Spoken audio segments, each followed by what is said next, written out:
Sahabat-sahabat mulia, kali ini kami akan berbagi pengalaman bagaimana kita bisa memperoleh lebih cepat monetisasi YouTube. Paling tidak ada 3 strategi yang ingin kita bagikan dengan sahabat-sahabat mulia semuanya.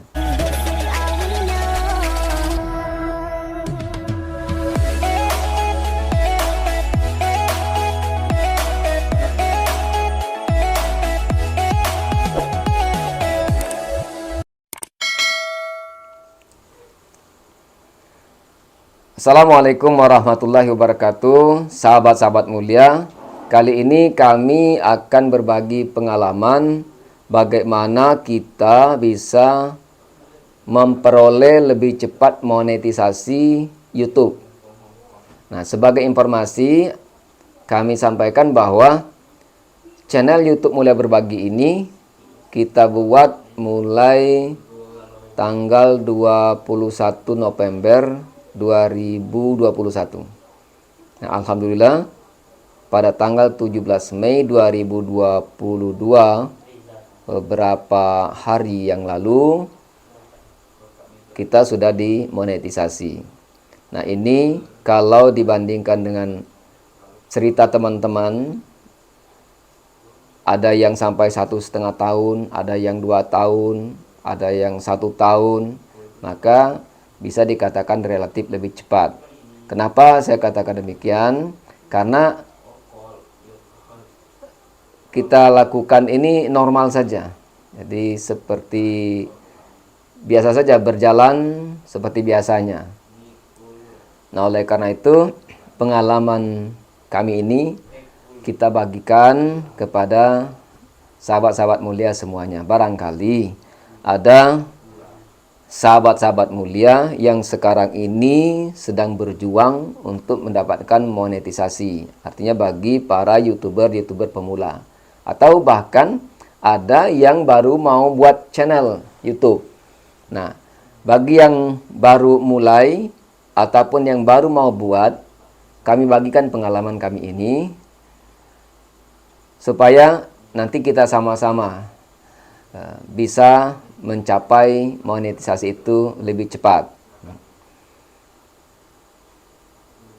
Ada teman saya, sekarang sudah 1,5 tahun. Dia memiliki subscriber 14.000, tetapi belum dimonetisasi. Mengapa? Karena jam tayangnya masih sekitar 1.500. Nah, perlu kita ketahui, sahabat-sahabat mulia, bagi para YouTuber pemula ataupun yang baru mau masuk ke dunia YouTube, untuk dimonetisasi YouTube itu ada 2 syarat utama. Yang pertama, kita mengejar 1.000 subscriber. Yang kedua, kita kejar 4.000 jam tayang. Jadi, jam tayang ini adalah orang menonton video kita itu, durasinya dihitung sampai 4.000 jam. Kalau subscriber itu 1.000. Nah, untuk mengejar inilah, ini boleh dikatakan tidak mudah juga. Tetapi tentu ada strategi-strateginya supaya bisa lebih cepat. Nah, sekali lagi, pada konten kali ini kami ingin berbagi pengalaman. Mudah-mudahan nanti pengalaman ini bisa memberikan inspirasi, motivasi kepada para YouTuber pemula atau yang baru mau masuk ke dunia YouTube untuk mendapatkan monetisasi lebih cepat. Kami ceritakan strategi yang normal saja ya. Memang ada juga dari teman-teman yang menginformasikan kalau mau lebih cepat ada cara-cara begini, kayaknya itu kurang apa ya, kurang normal. Jadi ada resiko-resiko tentunya. Nah, kita yang normal saja yang kita ceritakan ini. Jadi paling tidak ada 3 strategi yang ingin kita bagikan dengan sahabat-sahabat mulia semuanya. Yang pertama, tentu channel YouTube kita buat dulu, membuat channelnya. Setelah channel kita buat, lalu kita tentu membuat konten. Nah, sehingga strategi yang pertama bagaimana kita membuat konten. Karena ada juga teman-teman yang sulit membuat konten. Konten apa ya yang bisa dibuat? Nah, ini kami bagikan. Jadi sebenarnya ada beberapa cara ya. Misalnya kita buat konten yang harus pertama nanti kita lakukan secara konsisten. Itu pertama, strategi pertama. Jadi berkaitan dengan konten, strateginya adalah harus kita bisa membuat dengan secara terus-menerus atau konsisten membuat konten-kontennya. Nah, tentu tidak gampang juga memikirkan bahwa konten apa yang harus dibuat ya. Nah, ini kami beritahukan paling tidak ada 3 cara membuat konten. Misalnya pertama, bagi yang memiliki keahlian khusus, dia bisa membuat konten sesuai dengan keahliannya. Tapi keahlian ini hendaklah keahlian di mana apa yang dilakukannya itu bervariatif. Saya contohkan, misalnya seorang yang berprofesi atau ahli di bidang servis elektronik misalnya. Nah, kan itu kan bagus juga dibuat konten. Hari ini kita buat kontennya misalnya apa yang kita perbaiki misalnya televisi, bagian apa yang rusak. Nah, kita buat konten bagaimana memperbaikinya. Nah, tentu besok-besoknya kan ada juga rusak yang lainnya. Nah, kita buat juga konten. Nah, ini penting kita lakukan bervariatif supaya konten-konten kita itu memiliki nilai manfaat dan orang tidak bosan. Banyak juga profesi-profesi yang lain, misalnya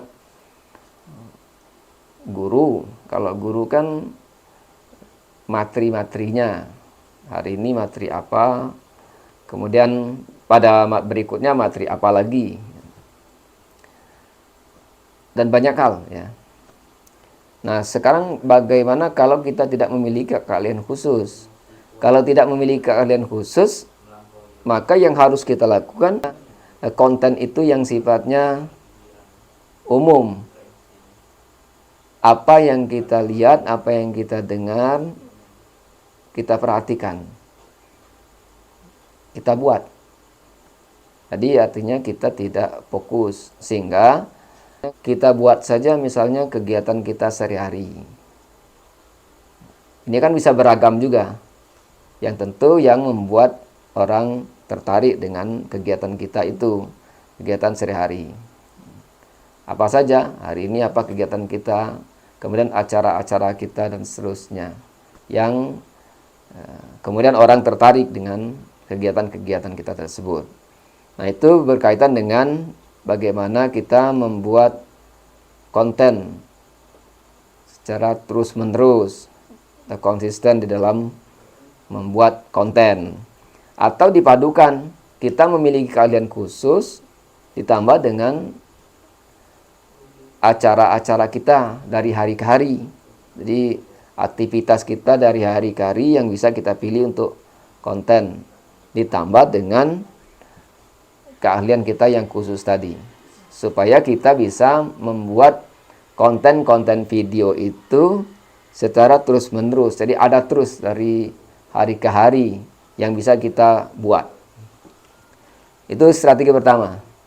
Lalu strategi yang kedua, bagaimana supaya orang menonton, banyak orang yang nonton dan menambah subscriber ini.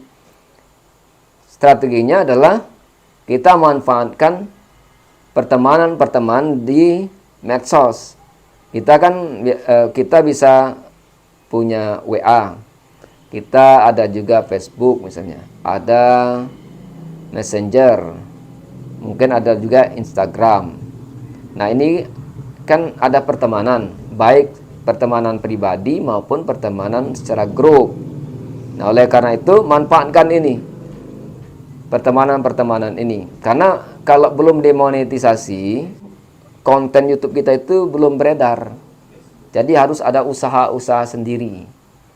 Jadi kita yang membagikan atau kita yang share. Kita share ke grup-grup WA, ke Facebook misalnya, ke Messenger dan seterusnya, ke IG. Ketika kita buat konten, kita share. Kita buat konten, kita share ke grup-grup itu. Jangan hanya di share saja, tetapi disapa. Jadi orang-orang yang ada di grup itu kita sapa. Dan kemudian kita minta supaya mereka untuk menonton dan subscribe. Dan juga kita mintakan juga supaya mereka membagikan konten-konten video kita itu. Nah, itu strategi yang kedua. Sekali lagi kita memanfaatkan pertemanan-pertemanan di media sosial. Karena kalau di media sosial kan bisa banyak pertemanan kita. Dan lebih baik lagi, lebih bagus lagi jika kita japri. Karena ada, kalau di grup itu, kalau kita sekedar kirim di grup, itu kan banyak yang kirim video di grup itu. Nah, kadang-kadang ada yang video yang menarik lainnya, jadi mereka hapus saja. Nah, sehingga lebih baik kalau bisa juga kita japri. Atau paling tidak tadi kita sapa di grup itu. Itulah pentingnya kita sapa dan kita japri untuk yang ada di media sosial. Nah, itu strategi yang kedua. Untuk mendapatkan subscriber dan jam tayang. Jadi penonton dari video-video yang kita buat tersebut. Kemudian strategi yang ketiga, pengalaman kami ini lebih banyak menambah subscriber maupun jam tayang. Strategi yang ketiga ini kita manfaatkan peluang-peluang yang ada di sekitar kita. Apa yang kita dengar, apa yang kita lihat, misalnya ada acara-acara. Acara-acara yang sifatnya ada perkumpulan orang. Dan orang-orangnya itu jelas. Nah, ini bisa kita manfaatkan. Jadi kita buat saja konten perkumpulan orang ini tadi. Misalnya ada orang yang berkumpul sedang reunian. Nah, ini kita buat. Karena orang akan cenderung menonton apa yang telah mereka lakukan di dalam acara-acara tersebut. Baik dia mau menonton dia sendiri ataupun mau menonton teman-temannya. Acara-acara perpisahan misalnya di sekolah-sekolah. Kemudian ada juga acara-acara yang sifatnya keagamaan, pengajian, acara-acara olahraga seperti senam bersama. Nah, itu bisa kita manfaatkan. Jadi kita buat konten videonya, kemudian kita bagikan dengan orang-orang yang ada di acara tadi. Kita mintakan nomor HP-nya, kita mintakan WA-nya misalnya. Lalu kemudian setelah kita buat kontennya, kita bagikan dengan orang-orang yang ada di acara tadi. Tentu tidak semua orang yang kita ambil. Kita ambil saja ada beberapa orang saja misalnya di dalam acara itu yang kita kenal, yang misalnya memiliki pengaruh di acara itu. Apakah ketua panitianya, apakah pemilik acara itu. Nah, bisa juga misalnya kita membuat konten-konten yang sifatnya ada acara-acara rekreasi.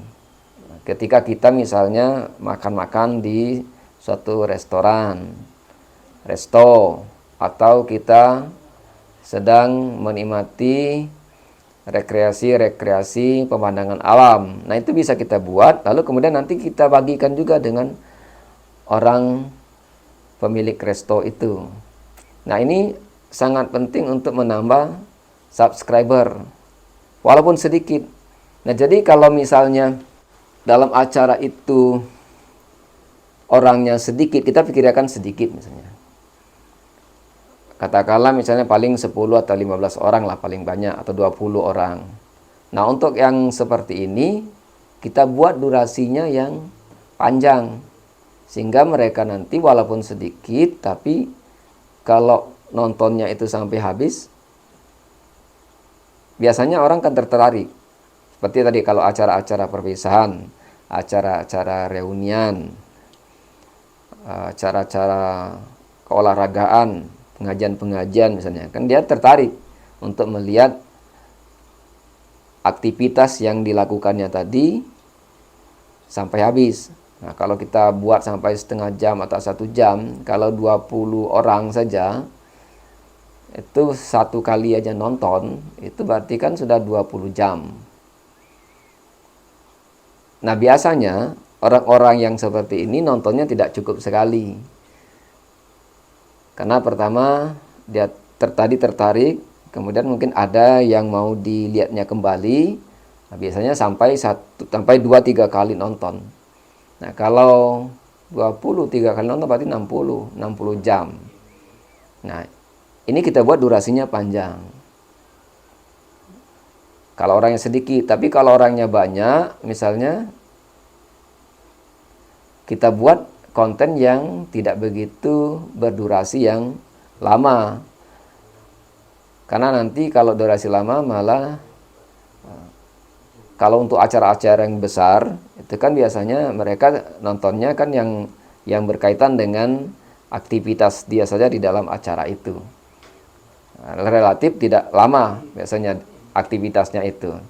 Nah, sehingga kita buat misalnya paling banyak misalnya 30 menit. Nah, kalau orangnya banyak sampai 100, kalau 100 itu menonton semua, 100 kali 30 menit berarti ada 300, ada 3000 menit. Nah, ini manfaatnya kalau kita tadi membuat konten-konten dalam suatu acara-acara di mana ada banyak perkumpulan orang. Nah, inilah yang kami lakukan selama ini. Jadi, kalau kita lihat waktunya tadi, 21 November 2021 kita mulai membuat konten di channel YouTube kita. Kemudian 21 Mei, tanggal 17 Mei 2022 sudah dimonetisasi, artinya kurang dari 6 bulan. Dengan, kalau kami ini kan sambilan, kita ada kerja tetap juga. Jadi kita buat channel YouTube ini pekerjaan sampingan artinya.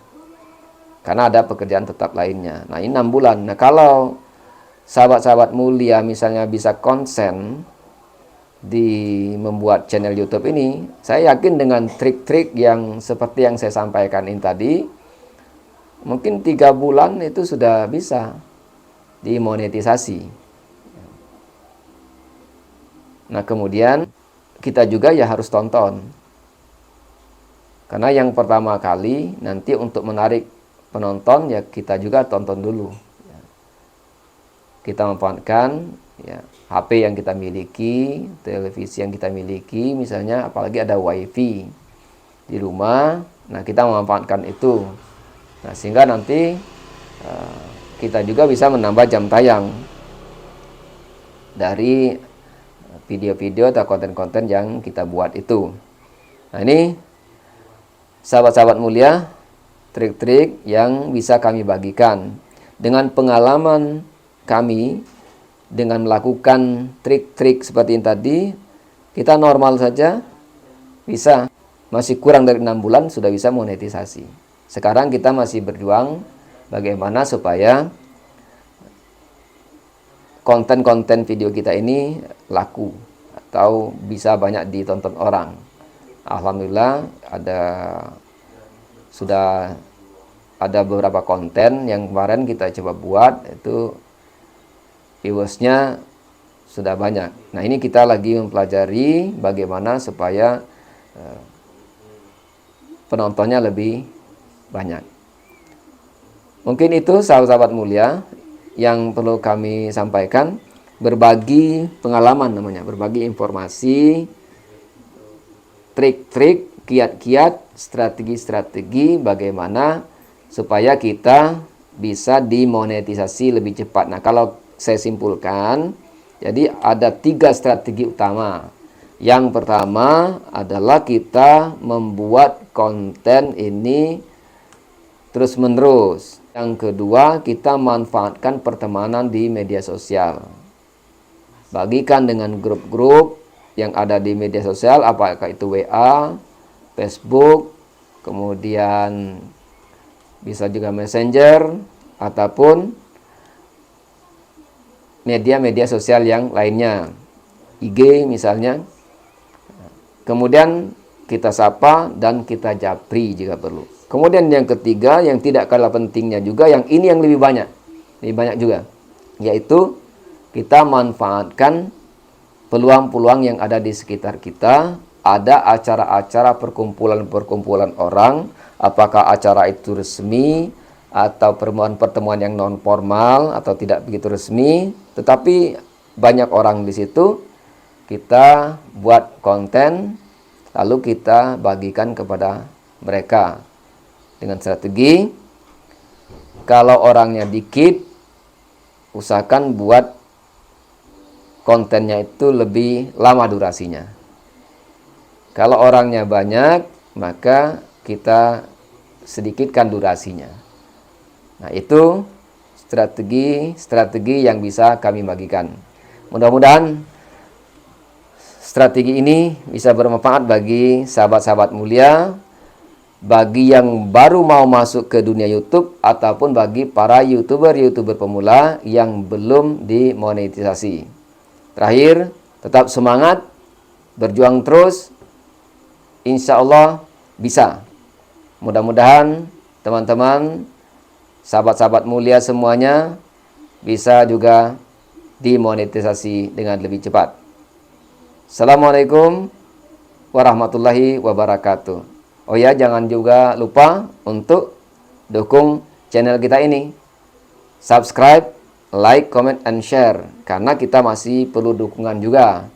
Memang kita lebih cepat monetisasi, tapi tidak ada gunanya juga monetisasi jika konten-konten berikutnya kita tidak laku. Oleh karena itu kami tetap minta dukungan dari sahabat-sahabat mulia semuanya.